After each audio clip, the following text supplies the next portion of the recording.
of an hour. Welcome to sunny Bristol, which you can see behind me. As you might guess, it is actually raining if I look out of the real window, but I'd like to leave you with a sunny impression of our friendly city, which was voted the kindest city in the United Kingdom. Admittedly, most cities in the United Kingdom are not kind at all, particularly nowadays, but still, we're the kindest, so that's something. So let me get started by explaining something that you already know. If you grab a happy volunteer, or possibly even a grumpy volunteer like this one, and you stick a bunch of recording electrodes onto their scalp, and you stick some electrodes on their muscles to measure eye movements and chest movements, and then you put them to bed to go to sleep. As you know, you'll be able to monitor all the physiological signals that change as our brain and body cycle through different arousal states. And in the average healthy night of human sleep, the arousal states will cycle in this way, starting off with the wake, then cycling through non-rapid eye movement, non-REM sleep, of which there are 3 substages. Stage 3 non-REM sleep being the deepest slow wave sleep, then briefly spiking into REM sleep, rapid eye movement sleep, before repeating the cycle again. And this non-REM REM cycle iterates roughly 4 to 5 times per night of healthy human sleep. Why does it do that? I don't know. I don't think anyone knows really why sleep is structured this way, but it's highly conserved and we all do it to varying degrees for about 1/3 of our lives. So that's a fairly fascinating fundamental question to start with. Why is sleep structured this way? What's going on during these different sleep stages? It does kind of smell a little bit of some sort of algorithm. So maybe you're processing information in some particular way during the non-REM stages and then checking where you stand for REM, then doing a bit more processing and so on. But there is currently, as far as I'm aware, no definitive answer as to why we sleep in the way we do. Now, if you zoom into the detail of these different arousal states, using the electrodes on the scalp, so recording brain activity in the form of EEG, then, as I'm sure most of you know, you see very characteristic signatures of activity. So during wakefulness, our brains are pretty noisy because they're pretty busy. So there's lots of low amplitude, fast brain waves or oscillations that hallmark wakefulness. Then as we begin to nod off, as one often does at about this time of day after lunch in the UK, as you get drowsy, then the brain activity becomes more rhythmic, more structured, until you ultimately fall into stage 1, so the lightest stage of non-REM sleep. And you start to see some of these hallmark oscillations, which then come to the fore during stage 2 sleep. So here, this fastest oscillation here is a sleep spindle, which are most prominent during stage 2 sleep, until you descend into the deepest non-REM stage, slow wave sleep, which is hallmarked by these eponymous 1 cycle per second high amplitude oscillations, the slow waves. Then when you return to REM sleep, which is sometimes called paradoxical sleep, because paradoxically, the EEG activity during REM looks somewhat like the EEG activity during wake, despite the fact that you're clearly not awake during REM sleep. So what is it that's going on to drive these different patterns of activity, and what kind of functions do they subserve in terms of neural network information processing? That's one of the core questions that my lab hopes to address. Now, in about 2001, everything I knew about sleep was summarized on the previous slide. I really didn't know a lot. At the time, I was a postdoctoral researcher working on mechanisms of learning and memory. And I guess I kind of subconsciously decided that because learning takes place during wake and because memory is expressed during wake, I didn't need to worry too much about sleep.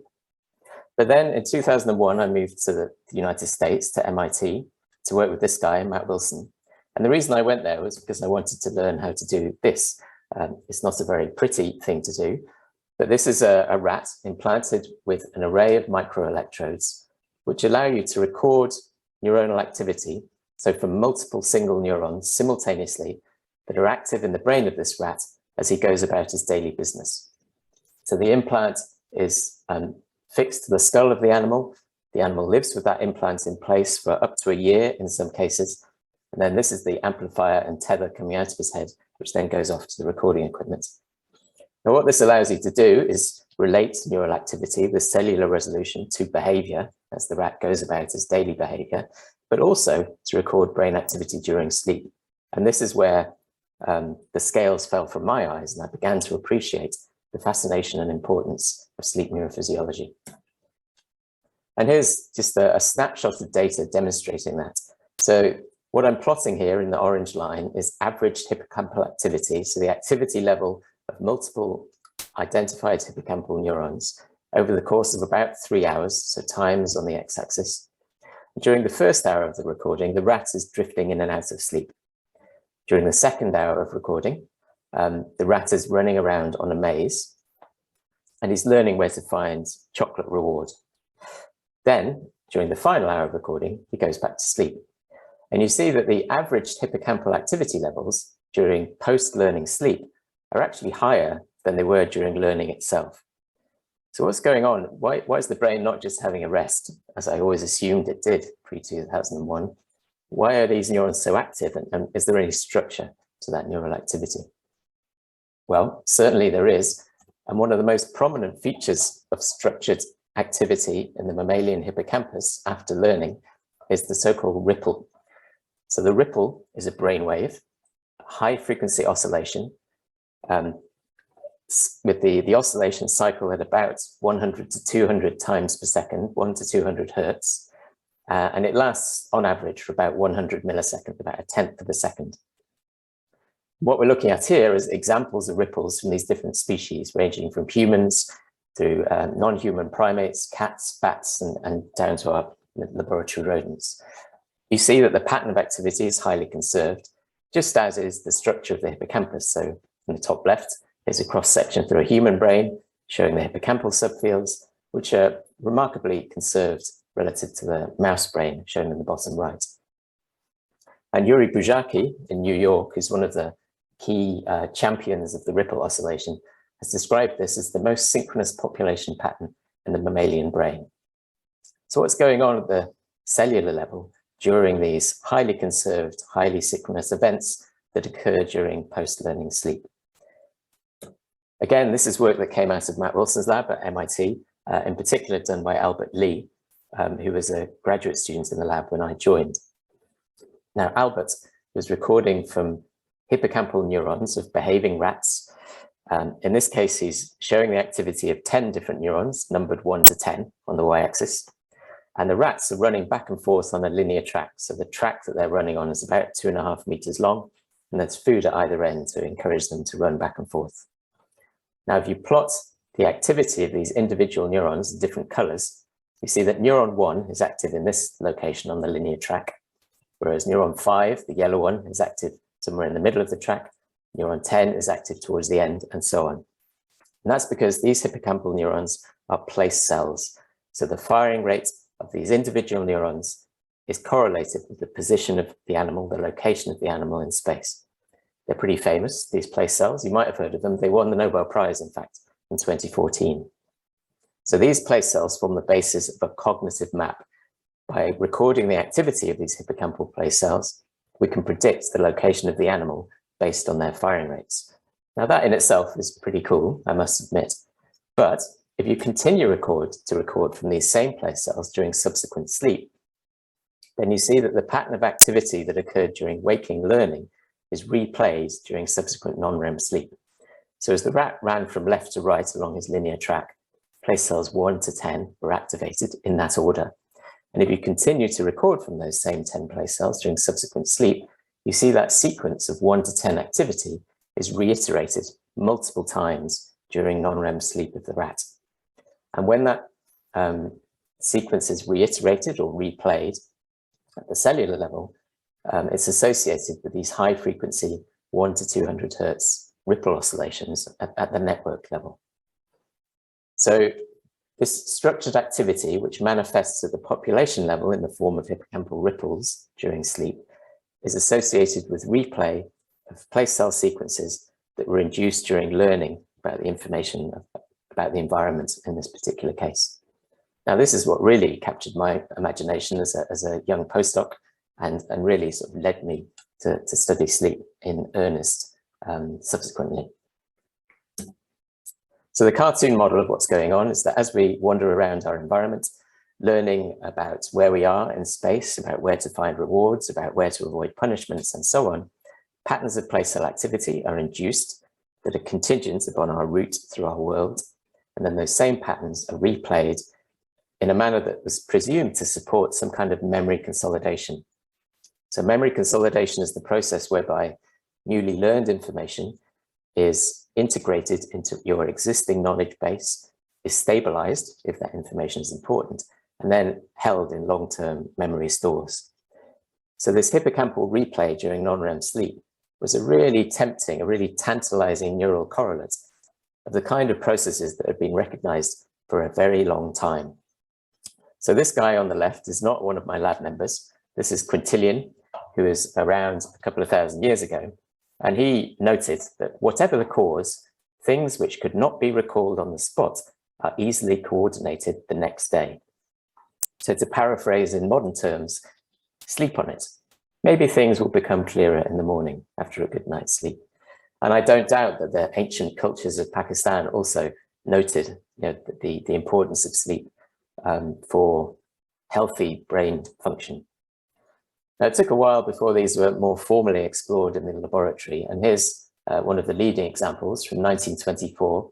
I do love the title of this journal, Minor Studies from the Psychological Laboratory of Cornell University. I'm thinking of establishing a journal called Insignificant Studies from Matt's lab in Bristol. Please do submit your papers. The fees are very reasonable. So in this study, John Jenkins and Carl Dallenbach were studying 4 participants. So I don't think we'd get away with that nowadays. And the participants were taught a bunch of nonsense syllables, so nonsense information that they had to learn and then recall. Their recall was tested at a number of time points after learning, 1, 2, 4, and 8 hours. 2 of the participants were kept awake, the bottom 2, and 2 of the participants were allowed to sleep, the top 2. And in this utterly compelling, statistically significant result of n equals 2, the participants that were allowed to sleep remembered much more information, many more nonsense syllables than those that were kept awake.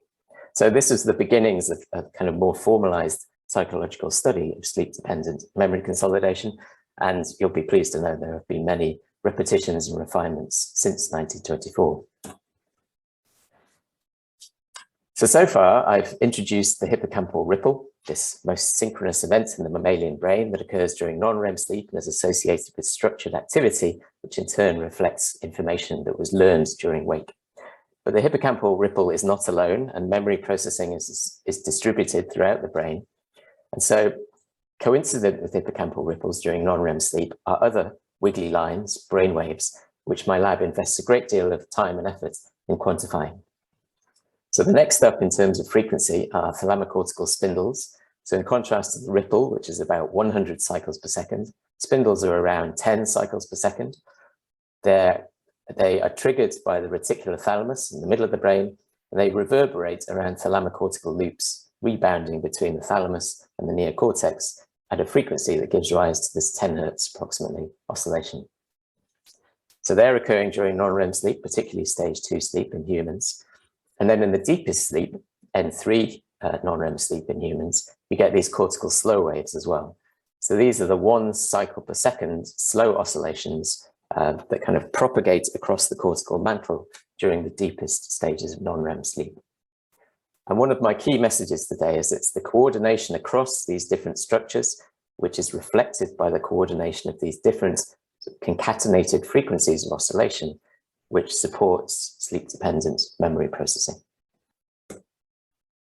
So let's quickly tick spindles off the list. Remember, they're the 10 hertz oscillation across thalamocortical circuits.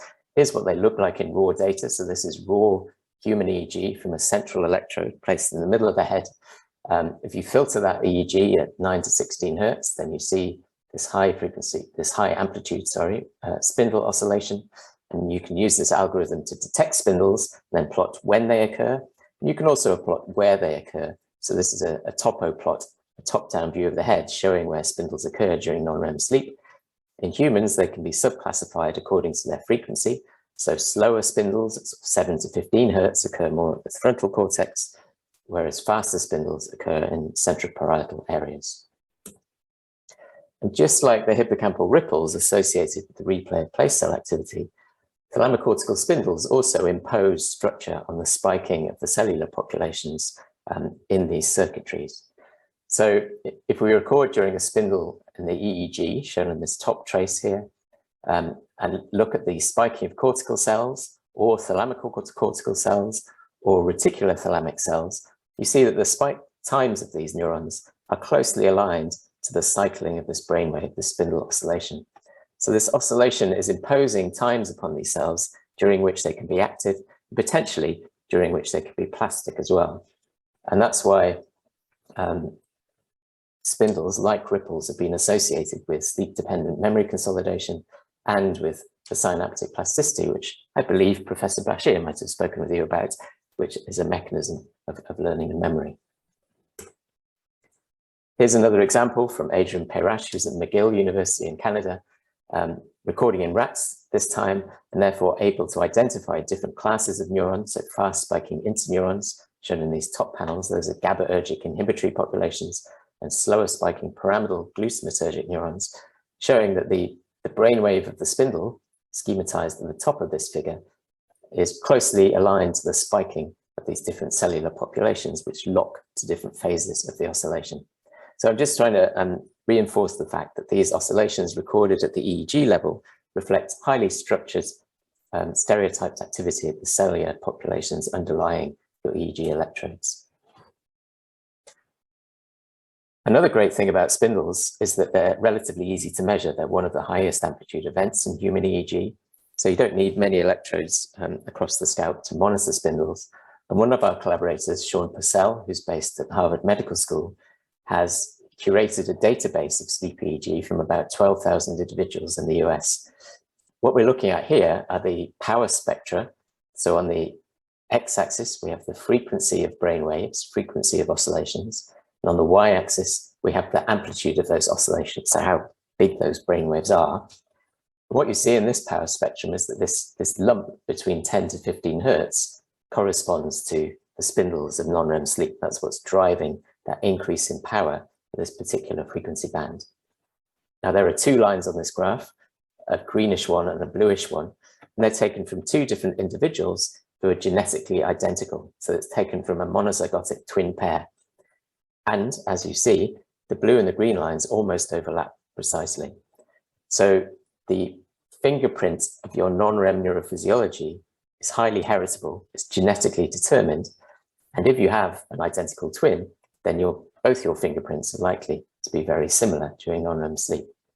That's in contrast to genetically unrelated individuals who have their own characteristic fingerprints, shown in these two lines on the top right, but those fingerprints are different, just as their genotypes are different.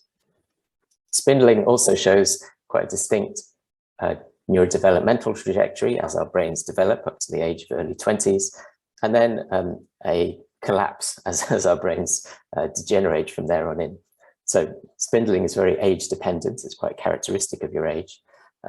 So I just love the fact that it's very easy to measure kind of gross neurophysiological signature. It gives us so much information about the state of our bodies in relation to aging, and indeed even our genotype, for example. Spindle density is also, so the number of spindles you have per night is also associated with IQ in a number of studies, although people are beginning to question that now, so it remains slightly controversial. So last but not least, let's just cover the slow waves. Those are the slowest oscillations, particularly prominent during N3 non-REM sleep in humans, occurring at about 1 cycle per second. Again, here's raw data across several different electrodes, which range from the front of the brain, that's the Fs, to the back of the brain, that's the occipital cortex, the Os at the bottom. There's a spindle on the right-hand side of this plot, and preceding the spindle is a slow wave. What generates slow waves? Well, I'll give you an example of our data showing what generates slow wave. It's been recorded using these neuropixel probes. So these are very, very high density silicon probe electrodes. Here's a picture of one in the middle of the slide. They're 1 centimeter long.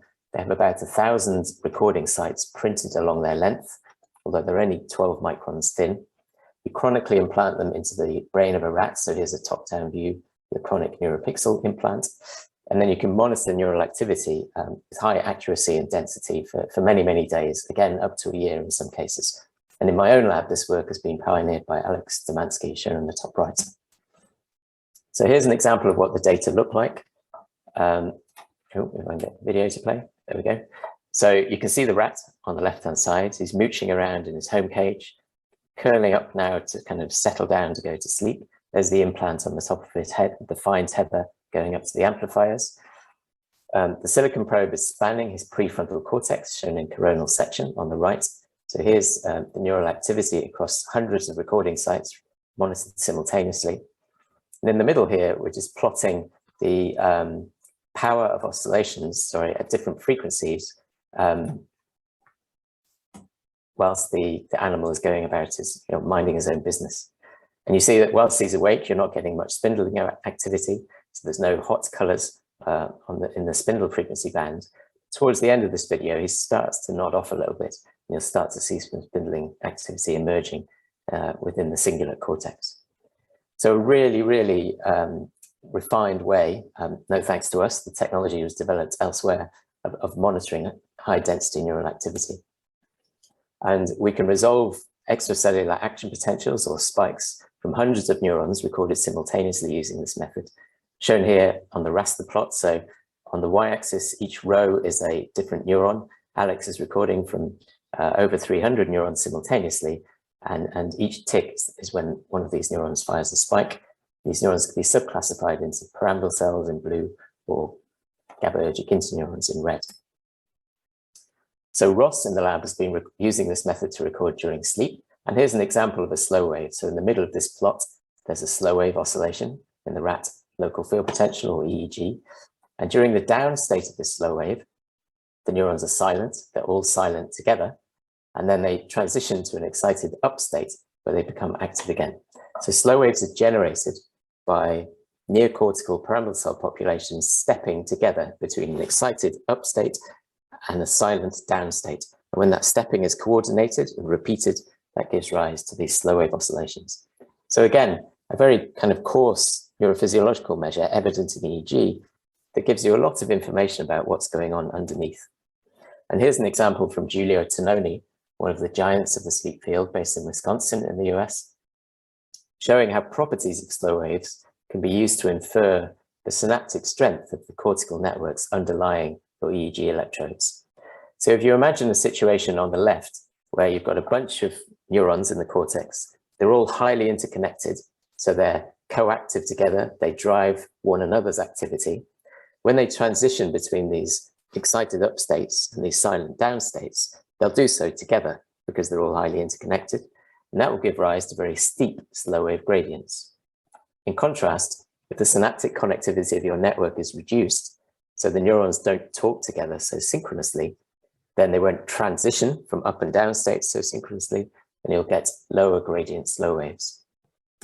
And on the right is an example of how you might put this information into practice. So here we're plotting the slow wave gradients of slow waves recorded from participants of different ages, either pre-adolescent at 8 to 11 years old in black, or post-adolescent or peri-adolescent at 12 to 16 years old in white.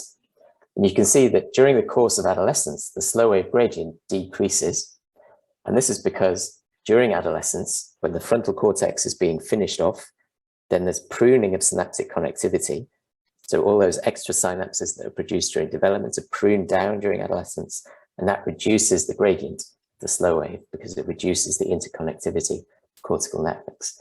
Again, just an example of how these very coarse measures can be used to infer a lot of detailed activity about synaptic and cellular populations underlying them. But as I said, it's not the individual events, it's the coordination of these hippocampal and thalamic and cortical events, which really is key to driving memory processing during sleep. And the sort of cartoon model of what's going on is that you encode a bunch of new information in the hippocampus during wake. So for example, evidenced by place cell sequences as you learn about a maze. That information is then replayed in association with hippocampal ripples during sleep. It's reactivated during non-REM sleep.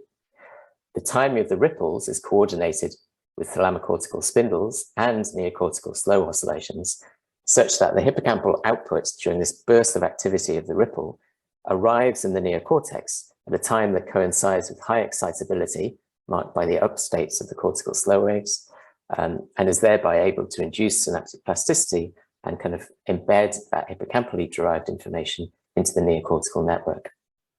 So on the right, I'm plotting the timing of these different oscillations relative to one another. So there's the average cortical slow wave in the top panel, and in the middle and lower panels, I'm plotting the amplitude of spindle oscillations or the amplitude of hippocampal ripple oscillations relative to the phase of this cortical slow wave. Now, if these three events weren't interrelated at all, the bottom two graphs would just be a flat line, it would average out. But the fact that the phase of the slow wave modulates the likelihood of a spindle and the likelihood of a ripple gives rise to this conserved pattern of activity relative to slow wave phase. This is human data on the left, recorded from epilepsy patients with depth electrodes in the hippocampus. And this is rat data on the right, showing that this interrelationship between the timing of slow waves, spindles, and ripples is highly conserved, as is, presumably, the process of sleep-dependent memory consolidation. So if this is true, if these interrelated patterns of brain activity during non-REM sleep are so vital to observing sleep's functions in information processing, what happens in disorders of cognition, so brain diseases associated with impaired memory, for example? Do these signals go awry? And I'm going to start with the example of schizophrenia, which first caught my attention in 2007. So this is just when I was setting up my lab in Bristol, and I'd come from Matt Wilson's lab, learning about hippocampal ripples and place cell replay and so on, thinking also about cortical spindles, which coincide with hippocampal ripples. And then this paper came out from Fabio Ferrarelli, who's an Italian psychiatrist who was working with Giulio Tononi at the time. Again, we're looking at power spectra here. So frequency on the x-axis, the amplitude of these different brain waves, different frequencies on the y-axis. And in the control subjects, which is shown in the blue line, you see this characteristic lump again between 10 to 15 hertz, which is generated by the spindle oscillations of non-REM sleep. Now they're contrasted with adult schizophrenia patients shown in the red line, who seem to be missing this lump. So there seems to be reduced spindling during non-REM sleep in these schizophrenia patients. That's in contrast to depressed patients who also have disrupted sleep by different measures, but seem to maintain their spindle oscillations. Now, I remember talking at a meeting at about this time saying, look, I think this might be quite important. This is kind of a biomarker of abnormal brain activity during sleep in schizophrenia patients.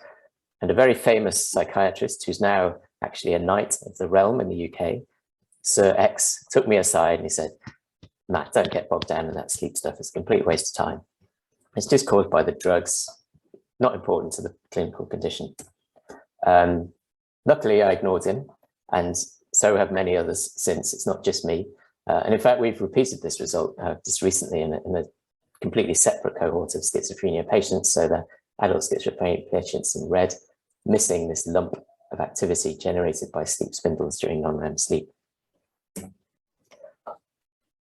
Following 2007, we began to think, okay, if we're going to understand what's going on at the cellular level, we need an animal model. So we can stick in our high-density recording arrays and record cellular activity in the hippocampus and the cortex to understand how or why it's disrupted in schizophrenia. At the time, we were working with Eli Lilly, a drug company, and we're particularly interested in models of neurodevelopmental disruption. So in this particular model, you take a pregnant rat mother or mother-to-be, you inject her systemically with a DNA methylating agent, which very briefly disrupts cell division in the embryos. And then you let the pups mature and be born normally.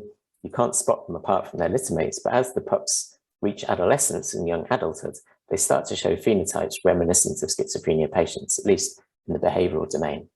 So we wondered what was going on in terms of sleep neurophysiology. We implanted still screw recording electrodes at the front and the backs of the brains of these neurodevelopmentally disrupted animals. We quantified the number of sleep spindles during sleep. And shown on the left here, we did find that the neurodevelopmental disruption reduced the amount of sleep spindling during sleep in these rats to a degree that was somewhat reminiscent of the schizophrenia patients. We also found that when we quantified the coordination of activity between the front of the brain and the back of the brain, it was blunted in this neurodevelopmental disruption model. So the control animals are shown in black and gray here. And what we're looking at again is frequency on the x-axis, but now we're quantifying the degree of coordination or the coherence across these different frequencies of the EEG signal. So in the healthy condition, the slow waves at the front and the back of the brain, so waves down below 1 cycle per second, are highly coordinated. In the model of neurodevelopmental disruption, that coordination is blunted. The coordination of slow waves and spindles is also disrupted. So that slow wave spindle coordination is shown in the control animals in black in the bottom right here, and its disruption is shown in the neurodevelopmental disruption model in blue. So this began to give us, a framework or an opportunity to intervene and say, okay, in this model of impaired neurodevelopment, giving rise to impaired sleep neurophysiology and a phenotype that's reminiscent of schizophrenia patients, what can we do to try and fix the problem? In the meantime, we've done a bit more patient work, and this has been led by the grumpy participant I introduced on the first slide. This is Ulrich Bartsch, who's now recently set up his own lab in Surrey University in the UK. So again, this is working in adult schizophrenia patients now. Here's the behavioral context of our study, which is done in collaboration with Dara Manoach at Harvard Medical School.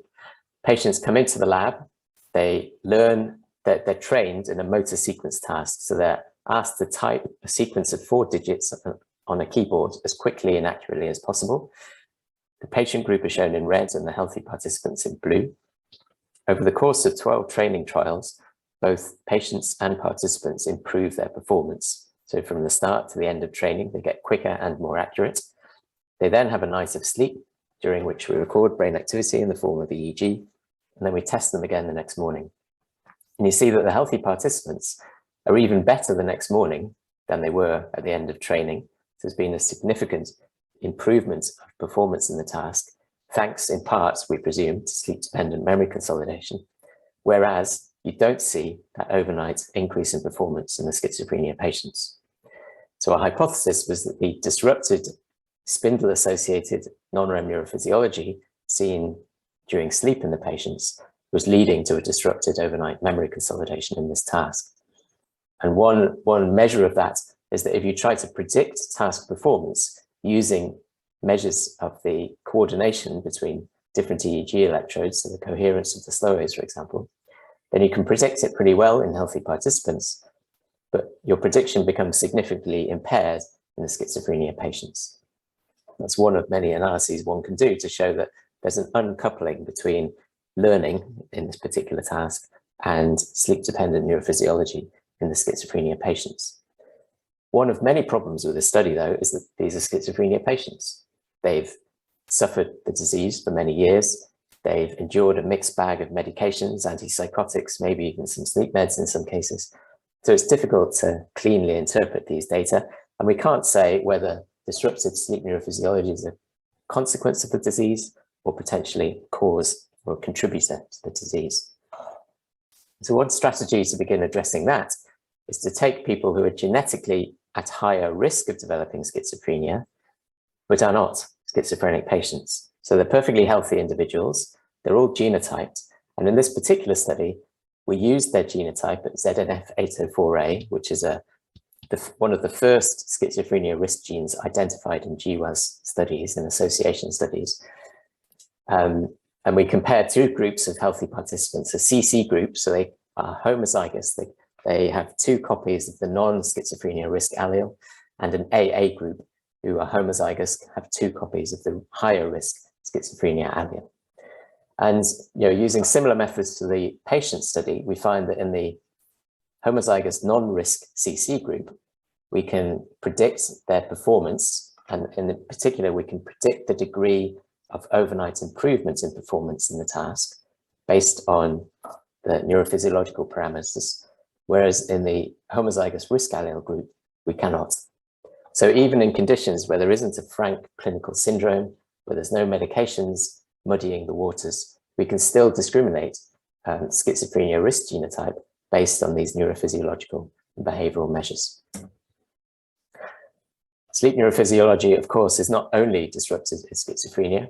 If you care about neurodegenerative diseases, for example, which lots of elderly white males do, then sleep neurophysiology is also relevant there. And just to give a couple of examples, a few years ago, collaboration with John Whitten and Andy Randall's lab in Bristol, we'd looked at hippocampal ripples in a mouse model related to tauopathy. So that's one of the features of Alzheimer's disease.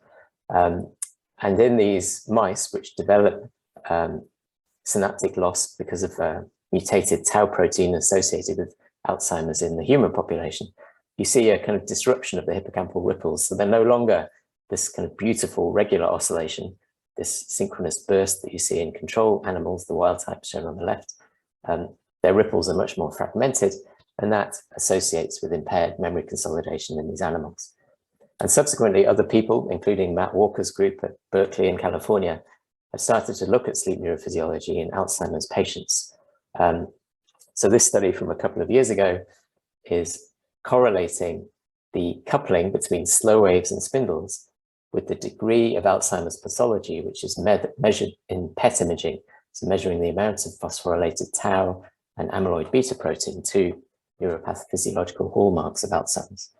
And the punchline of this paper was that the more tau pathology you have, the less coupled your slow waves and spindles, and the more impaired your sleep-dependent memory consolidation.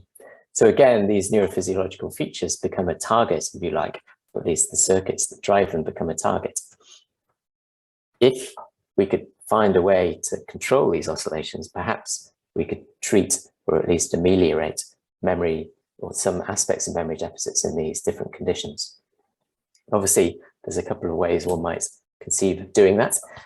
One example is to give drugs, but you have to be careful here because a lot of sleep drugs used in the past are actually bad for brain neurophysiology. So benzodiazepines, for example, not used so commonly anymore, are very good at putting people to sleep, but they're actually very bad at conserving these patent neural activities, which are so critical to subserving sleep's functions.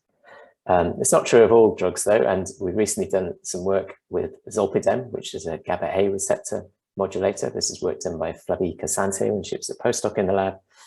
This is work in rats. We're recording simultaneously from the hippocampus, shown by this blue rectangle, and the prefrontal cortex, shown by the red one. And we're quantifying correlated neural activity across those two structures during sleep, either following saline or a baseline, shown in the black line, or following zolpidem, this GABA modulator. And you see that zolpidem, which is used as a sleep drug in some cases, actually augments hippocampal prefrontal crosstalk. In humans, it also can improve memory consolidation during sleep. So maybe this is one example of an existing pharmacological agent that could be used to improve sleep neurophysiology in conditions where it's impaired. Another more direct approach has been taken by people like Jan Born. He's not in my lab, he's based in Tübingen in Germany. And this is a relatively old study now, in a Nature paper led by Lisa Marshall in Jan's lab, using transcranial stimulation to modulate brain activity during sleep. So here's how the preparation looks. I don't think all the participants were made of polystyrene, but they all had electrodes taped to their head. There were two groups, a sham stimulation group who thought they were receiving brain stimulation but weren't, and a stimulation group who were receiving stimulation at the slow wave frequencies that naturally occur during non-REM sleep, so about once per second. So the two groups were taught or trained on a learning task. They were asked to learn a whole bunch of word pairs, nonsense words, about 50 word pairs, and then allowed to sleep and then tested the next morning. And the group that received slow wave stimulation, shown in the black bars, remember about twice as much as the group that received the sham stimulation. Also, despite the fact that the stimulation was occurring at slow wave frequencies, so once per second frequencies, it also augmented the spindle oscillations. So again, a spectrum looking at frequency versus oscillation power, and at this favorite 10 hertz or so spindle oscillation band, there's an augmentation induced by the slow wave stimulation. So those spindles aren't being directly induced, they're a kind of knock-on effect of the slow wave stimulation. So it's tempting to think, isn't it, that in a patient population that has impaired coordination of slow waves and spindles, and consequently impaired memory, you could intervene with this kind of approach to try and normalize sleep-dependent memory consolidation. Obviously, lots of challenges to that approach, particularly in psychiatric populations, tend to be a bit wary about having a bunch of wires stuck on the head. Nevertheless, to sum up what I am trying to say, I do think that non-REM sleep neurophysiology is a conserved translational biomarker of the neural circuits that serve sleep-dependent memory consolidation, particularly, but not only, the hippocampus and the neocortex. I do believe that when that activity is discoordinated, it can be used as a metric of memory impairment in psychiatric disorders, including schizophrenia, and may therefore be a target. It may also be that if we're able to measure that brain activity in at-risk populations before they develop any psychiatric disorder, we may be able to intervene before the problem really sets in. And some of the most recent studies we've been doing are on kids who are genetically at very high risk of developing schizophrenia. 1 in 4 of these children will be diagnosed with schizophrenia as they reach adulthood. If we can detect sleep abnormalities early enough and intervene early enough, perhaps we can prevent them going off on the wrong path. Just as a reminder to myself, what I'm not trying to say is that sleep is always to blame. Sleep rarely explains everything, but it's often a contributor, and historically perhaps has been overlooked by the sort of systems neuroscience field, although I do think that's beginning to change. I'm also not trying to say that sleep disruption, that is a frank disruption in the amount or patterns of sleep, causes schizophrenia. And in many of our patient studies, actually patients sleep on average about the same amount as the healthy participants. What's different, what distinguishes the patients, is this very precise patterns of neural activity. So I'll end by kind of summarizing my lab in 1 page. I won't talk you through this whole boring slide, but I hope you can sympathize with the approach that we've adopted now. So the lab cycles across these different levels of analysis. About half the work we do is on either rats or mice, which allows us to manipulate their genome, to implant microelectrodes into their brains and record during behavior and sleep, decoding neural activity with high precision. The other half of our experiments are in humans, be they healthy participants. This is one of my PhD students, Amber, wearing a commercial sleep monitoring device. This is one of the patients in our current psychiatry studies. And then tying these two things together, we often use computational modeling of different forms, either to analyze the data or to model, for example, the thalamocortical circuits that generate the oscillations we're so interested in. And to me, part of the joy of being a neuroscientist in the modern age is that you are able to move kind of fluidly between these different methods, either within your own lab or through collaborations with others, to try and make sense of all those terabytes, as I said in their introduction. So I'll end there and happy to answer